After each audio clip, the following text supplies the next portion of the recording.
What is up, Square Nation? Welcome back to No Counters, No Combos, and today is going to be my first attempt into commentating over the Digimon trading card game. Shout out to Brian, my opponent on the bottom, playing Blackwargreymon, and of course I'm at the top playing Armor Rush. Now, I'm going to try and follow along as best as I can. This game is sped up a little bit because it was a longer matchup, but I do want to preface this video by saying that the setup will improve.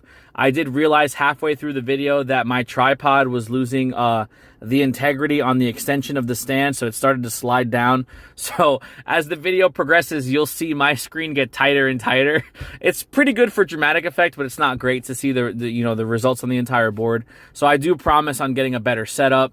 I wanted to practice this matchup with Brian because I know him to be a Blackwargreymon player, and he's a pretty good player, in my opinion. And I wanted to try and understand the matchup a little more because it is the matchup I've been having the most difficulty with recently, being an Armor Rush player. So, with that being said, I'm going to try and get gameplay for the channel as often as I can, whether it's webcam or whether it's live streams from locals or whether it's just recorded games with a variety of different decks, because I know that, in the grand scheme of things, when it comes to uploads on, competitive card games, the bread and butter and the holy grail is gameplay. So, just to catch everybody up, it is Brian's turn. He's promoting his Greymon from raising, swinging with the Metal Greymon into my security. I'm checking a Hammer Spark, getting 2 memory, and he's going to go ahead and Digivolve into this Metal Greymon here. I'm going to go ahead and raise my Vmon.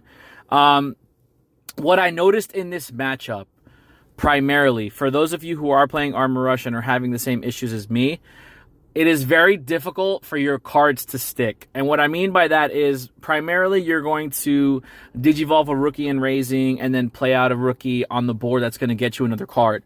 The problem with that against this matchup is Blackwargreymon does a really good job of being able to delete not only your Digimon on the board, but your tamers as well. So it is very hard to commit to the board and have stuff stick for later plays.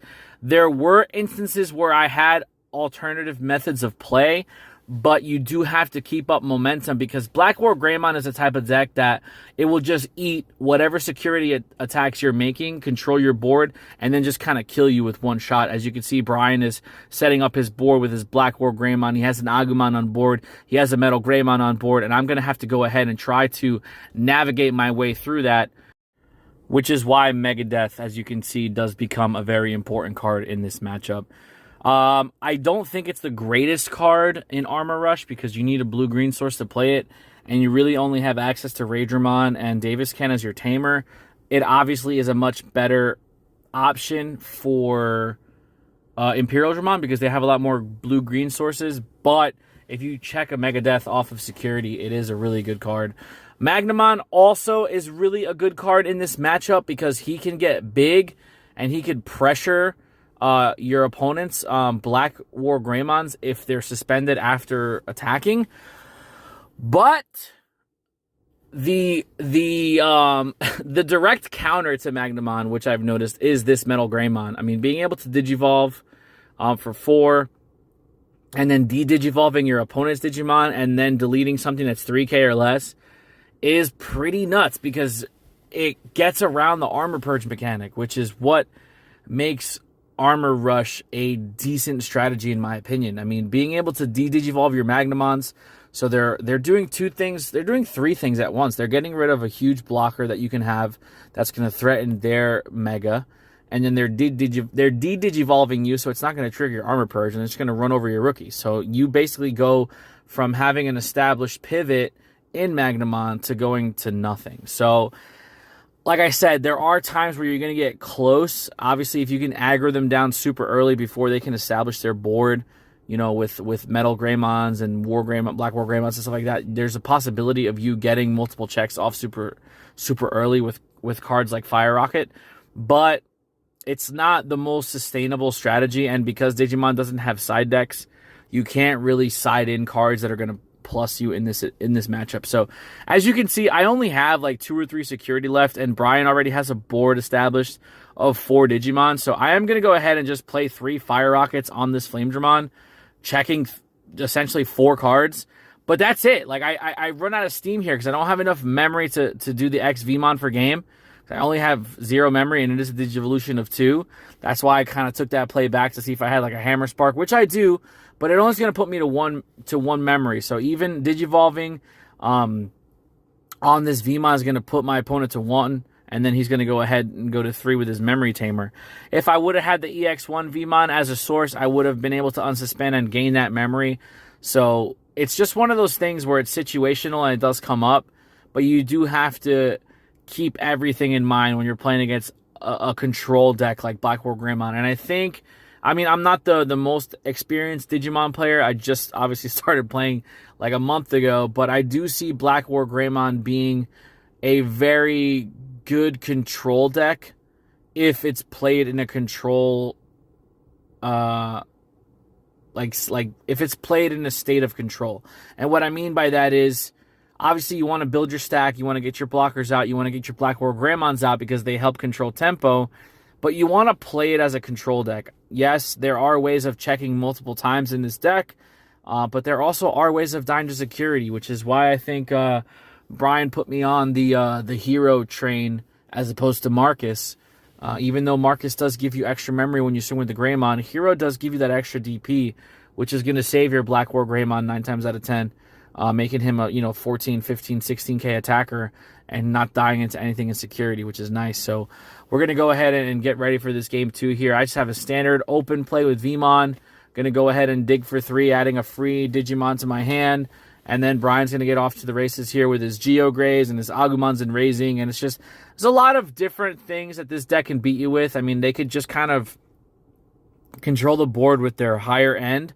But then also, they could just pump out a whole bunch of rookies and rush you down if that's the way, because the Nokias play the Agumons out for free, and they reduce the Digivolution costs on their champions and their ultimates and their megas, so they can kind of overwhelm you really quickly if they have their board set up.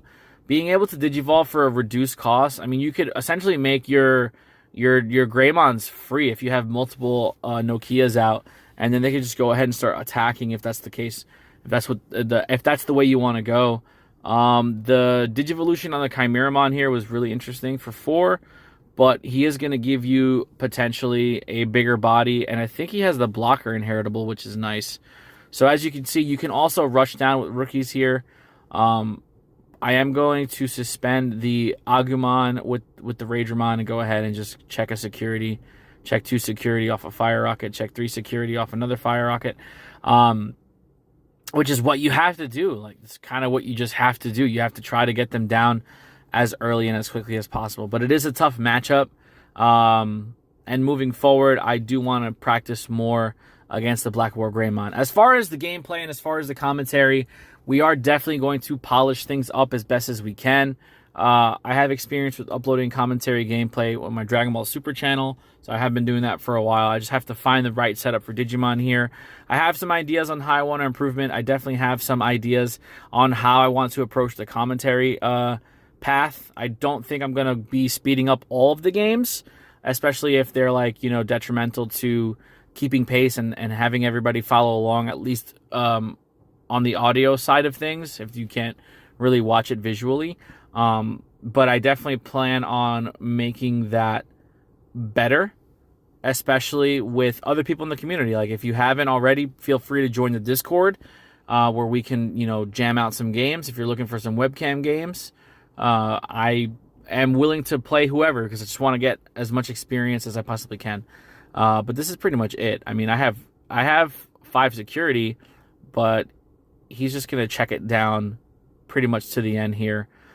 To the point where I'm just not going to be able to pivot and recover because of his control aspects with the Metal Greymons and the Blackwargreymons. So I'm going to let this game run out. Thank you guys so much. Don't forget to like, share, comment, subscribe, and please hit the notification bell so you can stay up to date with everything No Counters, No Combos.